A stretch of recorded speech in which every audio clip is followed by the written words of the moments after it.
आरक्षण को बचाने के लिए निकालना था एक रैली। उस समय फोन आया, साहब को सिक्योरिटी 2005 से मिली हुई थी। फोन आया होम मिनिस्ट्री से, आरक्षण बचाने का मार्च मत निकालो, नुकसान में रहोगे। साहब बोले कि नहीं मानूंगा। आरक्षण बचाने के लिए रैली निकली, जंतर मंतर से लेकर संसद भवन तक, पहुंचे भी नहीं है संसद भवन तक कि उनकी सिक्योरिटी सरकार ने छीन ली। एक सप्ताह के बाद फिर कहा आंदोलन और तेज होगा, और जब आंदोलन तेज करने की घोषणा की तो घर से सामान निकालकर फेंक दिया गृह मंत्रालय ने, इस अमित शाह ने। यह कीमत चुकाई है हमारे राष्ट्रीय अध्यक्ष जी ने, यह कीमत चुकाता है हमारा संगठन। और साथियों, हम ऐसे डरने वाले संगठन नहीं है। हमने संवैधानिक संशोधन कराए, कोई मुंह जुबानी हम बात नहीं करते, हम रिजल्ट देने में यकीन करते हैं। आप सड़क पर नहीं उतर पाते हैं। मेरे ऊपर 2 दर्जन केस है, 2 दर्जन मुकदमा। एक आखिरी मुकदमा आपके भोपाल में MP नगर थाने में हुआ है मेरे ऊपर, अखिल भारतीय ब्राह्मण महासभा ने किया है, बहुत सारे साथी जानते हैं। लड़ने के लिए हम लोग हैं। हमारे राष्ट्रीय अध्यक्ष जी कहते हैं हमारे लोग अगर इस मिशन के लिए अपना पसीना बहाएंगे तो मैं अपना खून बहाने के लिए तैयार हूं। लेकिन यह समाज अपना पसीना बहाने के लिए तैयार हो जाए। जो लोग सड़क पर नहीं उतर सकते हैं, सहयोग करिए, बहुत सारे रास्ते हैं। सोशल मीडिया पर आ जाइए ना, ट्विटर पे आइए, फेसबुक पर आइए। अब लड़ाई किसी जंग के मैदान में कुरुक्षेत्र में नहीं लड़ी जा रही है, मोबाइल पे लड़ाई लड़ी जा रही है। ट्विटर पे अकाउंट खोलिए, फेसबुक पर अकाउंट खोलिए, वीडियो बनाकर अपलोड कीजिए। परिसर बढ़ रहे हैं। हमने संविधान में संशोधन कराकर आरक्षण को बचाया है। जिस आरक्षण का लाभ आज देश का पूरा दलित समाज लेता है, उस आरक्षण को बचाने में परिसंघ की भूमिका है, हमारे राष्ट्रीय अध्यक्ष डॉक्टर उदित राज जी की भूमिका है। और यह कोई एक उपलब्धि नहीं है, बल्कि आपको याद होगा जब अन्ना हजारे जी का चल रहा था लोकपाल बिल का आंदोलन, उस लोकपाल बिल में आरक्षण नहीं था, तो हमारे राष्ट्रीय अध्यक्ष जी राष्ट्रपति से मिले और लोकपाल को कराया बहुजन लोकपाल, यानी लोकपाल में भी आरक्षण होगा।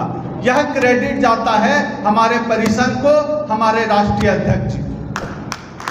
हम लोग कॉलेजियम सिस्टम पे बात करते हैं, जुडिशियरी में जातिवाद की बात करते हैं, जुडिशियरी में बेईमानी की बात करते हैं, लेकिन उसके खिलाफ बोलने की हिम्मत कौन किया है? किसको पता है कौन किया है बोलने की हिम्मत? मैं एक घटना का जिक्र बार बार हर सभा में करता हूं कि एक बार पंचायती राज अधिवेशन हो रहा था, तो उसमें बाबा साहब डॉक्टर अंबेडकर ने कहा था कि सदन में बैठे हुए लोगों को यकीन है कि मुजरिम कोई ब्राह्मण होगा और जज की कुर्सी पर बैठा हुआ व्यक्ति भी कोई ब्राह्मण होगा तो वह न्याय कर पाएगा।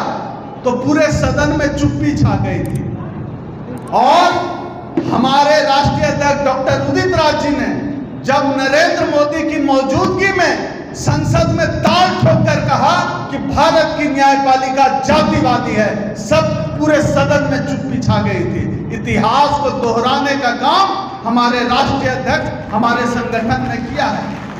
और साथियों, यह ऐसे ही नहीं हो जाता है, इसकी कीमत चुकानी पड़ती है। सब लोगों को दूर से घास हरा हरा दिखता है, लेकिन इसकी कीमत चुकानी पड़ती है। इसकी कीमत चुकाई है हमारे राष्ट्रीय अध्यक्ष जी ने। आप लोगों में से बहुतों को पता भी नहीं होगा, हमारे साथी कुछ तो साथी जानते हैं। आरक्षण को बचाने के लिए निकालना था एक रैली। उस समय फोन आया, साहब को सिक्योरिटी 2005 से मिली हुई थी। फोन आया होम मिनिस्ट्री से, आरक्षण बचाने का मार्च मत निकालो, नुकसान में रहोगे। साहब बोले कि नहीं मानूंगा। आरक्षण बचाने के लिए रैली निकली, जंतर मंतर से लेकर संसद भवन तक, पहुंचे भी नहीं है संसद भवन तक कि उनकी सिक्योरिटी सरकार ने छीन ली। एक सप्ताह के बाद फिर कहा आंदोलन और तेज होगा, और जब आंदोलन तेज करने की घोषणा की तो घर से सामान निकालकर फेंक दिया गृह मंत्रालय ने, इस अमित शाह ने।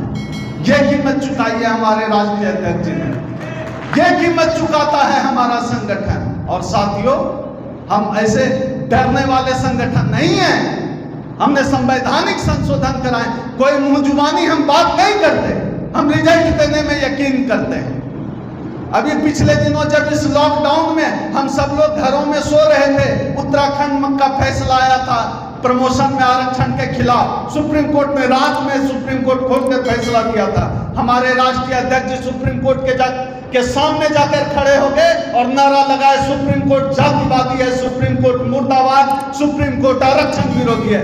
यह कहने की हिम्मत आज पूरे देश में डॉक्टर उदित राज जी के अलावा किसी के पास नहीं है। मैं यह दावे के साथ कहता हूं। साथियों, किसी भावना से हमारे शरीर पर यह कपड़ा नहीं आया है, हमारी थाली में अच्छा खाना नहीं आया है, बल्कि मुद्दों की लड़ाई पर, जिन मुद्दों की लड़ाई बाबा साहब डॉक्टर अंबेडकर लड़ते रहे, जिन मुद्दे की लड़ाई को हमारे राष्ट्रीय अध्यक्ष डॉक्टर उदित राज जी ने लड़ा, उस मुद्दे की लड़ाई की वजह से आज हमारा आरक्षण बचा है। उसकी वजह से हम सब लोग आज बचे हैं। मुझे बहुत आश्चर्य होता है, बहुत बार होता है कि जैसे हमारे यहाँ 14 कर्मचारी काम करते हैं, बहुत बार ऐसा होता है कि लोगों को देने के लिए सैलरी नहीं होती, ऑफिस का खर्च नहीं निकलता है, खून का घूंट पीकर रहते हैं हमारे अध्यक्ष जी। जहां तहां से अपने सवर्ण साथियों से, लोगों से कहते हैं मिशन चलाना है, कुछ मदद करो, कुछ मदद करो। सवर्ण साथियों से मदद लेकर इस मिशन को चला रहे हैं। ऐसे चल रहा है मिशन। साथियों, आज अगर कोई आज के समय का किंवदंती, हम लोगों ने बाबा साहब डॉक्टर अंबेडकर को नहीं देखा है, लेकिन सही मायनों में जिन्होंने हमारे समाज के लिए संघर्ष किया है, वो आज हमारे साथ हैं, हम सबों के बीच हैं। हम सबों के लिए गर्व का विषय है। और हम सबको आज के दौर में जब यह सरकार पूरे देश में मनुवाद को लागू करने पर उतारू हो गई है, ऐसे समय में हम सबको उनके साथ तन कर खड़ा होना होगा। किसी ने उनका ट्विटर अकाउंट खंगाला है, कितनी गालियां मिलती है, फेसबुक पर कितनी गालियां मिलती है, किसके लिए गालियां बर्दाश्त कर रहे हैं? इसी समाज के लिए। तो समाज को भी यह समझना होगा, एक तरफ हमारे बीच के वो लोग हैं जो भावनात्मक मुद्दों पर बात करते हैं, एक तरफ हमारे नेता हैं जो सिर्फ मुद्दों की बात करते हैं। अभी हाल में जो संसद भवन बनकर लगभग तैयार है, उसका इनॉग्रेशन होना है। अब उसका नाम ये लोग गोलवलकर के नाम पर रखना चाहते हैं, ऐसी चर्चा है, हम लोगों ने सुना है ऐसा। अब गोलवलकर वो आदमी है जो कहता था कि अंग्रेजों की गुलामी बेहतर है, कि अगर कोई दलित पिछड़ा इस देश का शासक बने, उससे बेहतर है कि हम अंग्रेजों के गुलाम रहें। ऐसे व्यक्ति के नाम पर इस संसद का नाम रखा जा सकता है, ऐसी संभावना है। हमारे राष्ट्रीय अध्यक्ष जी ने 2 साल पहले कहा कि अगर इस देश की संसद का नाम बाबा साहब के नाम पर नहीं हुआ तो इस देश के दलितों के लिए चुल्लू भर पानी में डूब मरने की बात होगी। 2 साल पहले उन्होंने संसद मार्च किया, गिरफ्तारी हुई थी और आज तक वो आंदोलन जिंदा है। इस आंदोलन का यह हर खबर पाने के लिए NA News 19 को सब्सक्राइब कीजिए और नोटिफिकेशन पाने के लिए बेल आइकन को दबाइए।